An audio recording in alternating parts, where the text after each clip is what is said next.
Total 3 años y medio proféticos, total 42 meses proféticos, total 1260 días proféticos, total 1260 años literales. Del 538 al 1798. Si tenéis dudas de esto, os remito otra vez a las conferencias de la 8 a la 10, para que veáis cómo cuadra todo a la perfección. Es en esos momentos cuando recibe al final de su dominio esa bestia, ese cuerno pequeño, en verdad, cuando el juicio está en esos momentos actuando. Por tanto, es posterior a 1798. Y efectivamente, por profecía, cuando analizamos la de los 2300 días, nos damos cuenta que terminan precisamente el 22 de octubre de 1844, posterior a 1798, cuando esa herida le es infligida, pero también anterior a la segunda venida de Jesús, porque Jesús aún no ha vuelto. Por tanto, quiere decir que aún estamos en el proceso del juicio investigador. Sigue diciendo el texto, pero se sentará el juez, y le quitarán su dominio, para que sea destruido y arruinado hasta el fin. ¿A quién hace referencia? Al cuerno pequeño. Y que el reino y el dominio y la majestad de los reinos, debajo de todo el cielo, sea dado al pueblo de los santos del Altísimo, cuyo reino es reino eterno, y todos los dominios le servirán y obedecerán. Mirad cómo el texto mismo nos está diciendo, ya aquí, que habría una herida mortal sanada, como después aparece en Apocalipsis, porque si termina su plazo en 1798, en 1844 empieza el juicio investigador, y luego recibe su paga, porque vuelve a quitarle el dominio después de esa herida mortal, quiere decir que se recuperaría y que volvería a dominar. Y por eso los textos de Daniel 11 son tan básicos, y Daniel 12, para entender esto, además de los de Apocalipsis como complemento, en los cuales la profecía nos denota claramente que el Vaticano va a engañar al mundo entero y todo el mundo irá en pos de la bestia.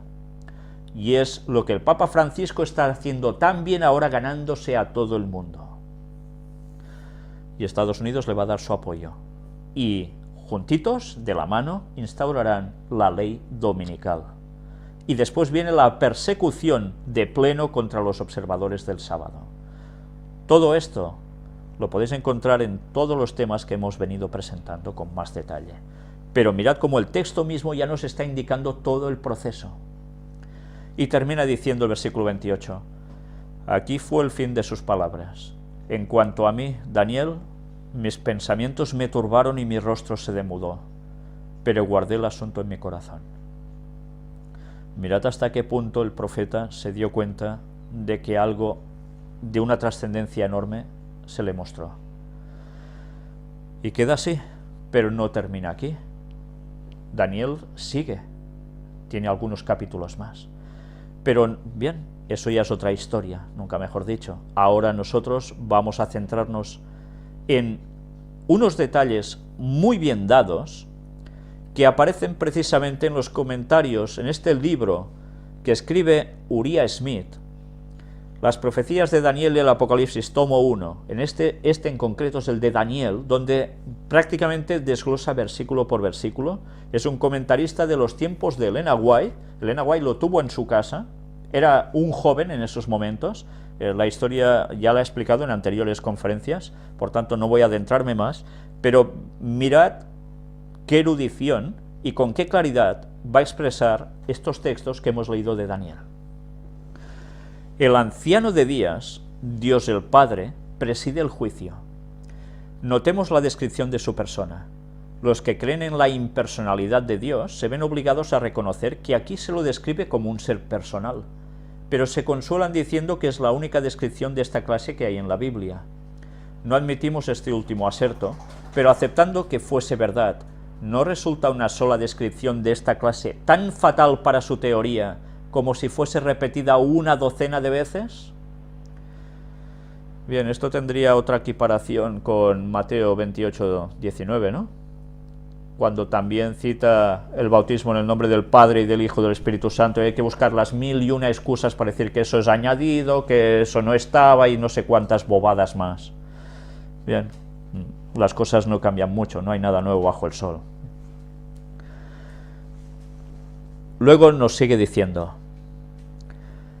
los miles de millares que sirven delante de él y los millones que están en su presencia no son los pecadores emplazados ante el tribunal, sino los seres celestiales que ministran delante de él a la espera de su voluntad. Juan vio a los mismos asistentes celestiales delante del trono de Dios, y describe la escena majestuosa en estas palabras: y miré y oí voz de muchos ángeles alrededor del trono, y de los animales y de los ancianos, y la multitud de ellos eran millones de millones. Apocalipsis 5:11. Para comprender mejor estos versículos es necesario comprender los servicios del santuario. Y por eso he de remitiros una vez más a las presentaciones de Escuela Sabática, donde hemos estado mostrando precisamente los servicios del santuario. El terrenal y su consecuencia, por tanto, su simbología con lo que sucedía en el cielo, el santuario celestial.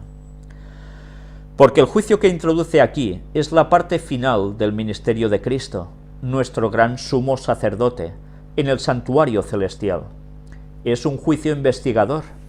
Se abren los libros y los casos de todos son presentados para ser examinados por ese gran tribunal, a fin de que pueda decidirse de antemano quiénes han de recibir la vida eterna cuando el Señor venga a conferirla a su pueblo. Otro pasaje, Daniel 8:14, atestigua que esta obra solemne se está realizando ahora mismo en el santuario celestial. Él aquí ahora, mirad cómo desglosa los versículos 11 y 12. Yo entonces miraba a causa de la voz de las grandes palabras que hablaba el cuerno. Miraba hasta tanto que mataron la bestia y su cuerpo fue deshecho, y entregado para ser quemado en el fuego.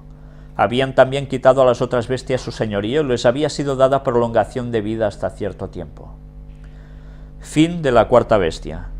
Hay quienes creen que habrá un reinado de 1000 años de justicia en todo el mundo antes de la venida de Cristo. Otros creen que habrá un tiempo de gracia después que venga el Señor, y que durante ese plazo los justos inmortales seguirán proclamando el Evangelio a los pecadores mortales y los llevarán al camino de la salvación.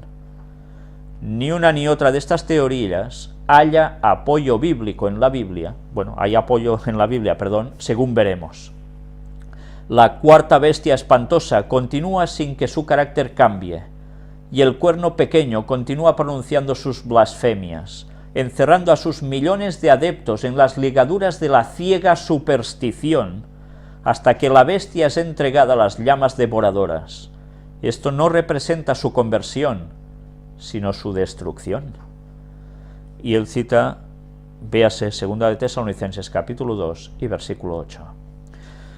Miremos cómo él también está describiendo el poder del cuerno pequeño, del papado, que lleva a sus millones de adeptos en las ligaduras de la ciega superstición.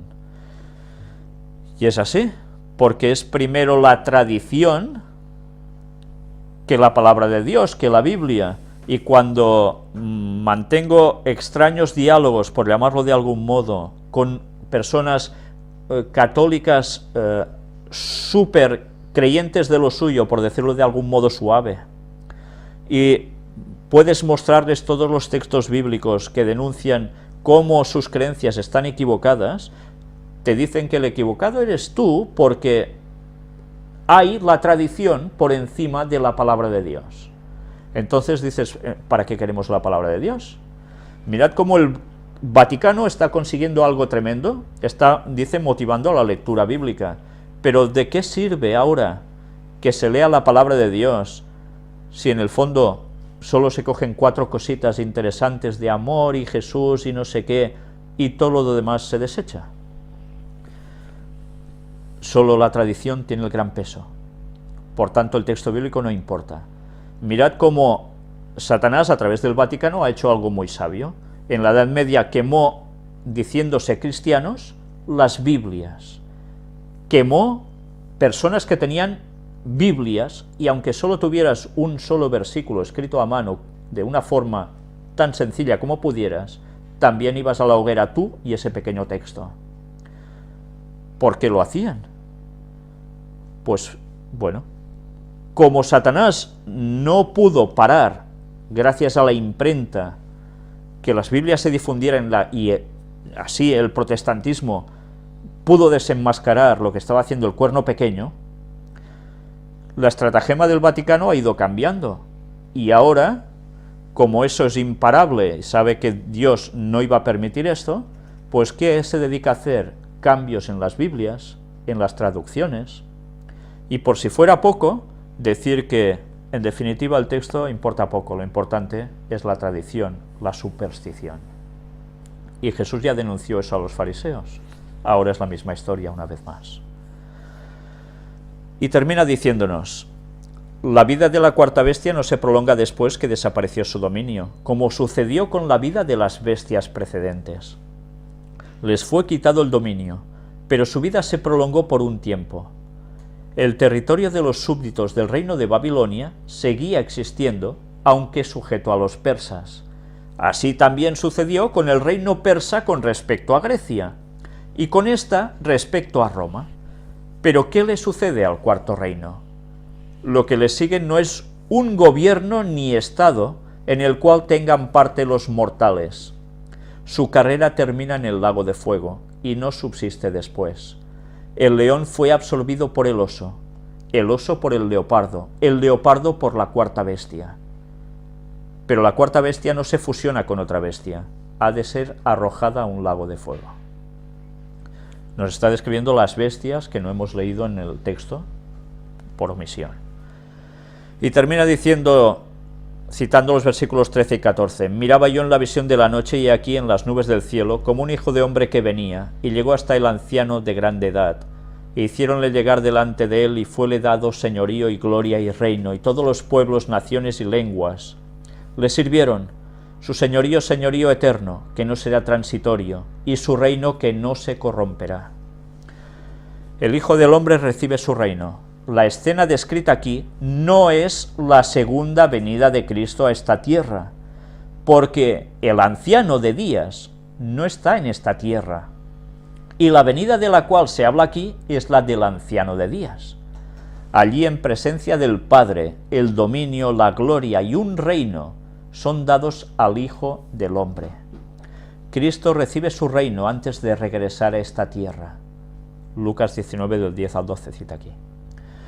Por lo tanto, esta es una escena que sucede en el cielo, y está estrechamente relacionada con la que se presenta en los versículos 9 y 10. Cristo recibe su reino al finalizar su obra sacerdotal en el santuario.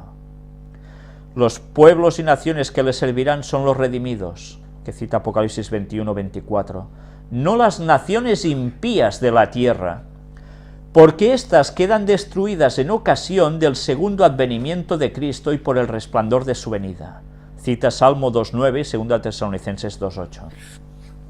De todas las naciones, tribus y pueblos de la tierra saldrán aquellos que servirán a Dios con gozo y alegría. Heredarán el reino de nuestro Señor.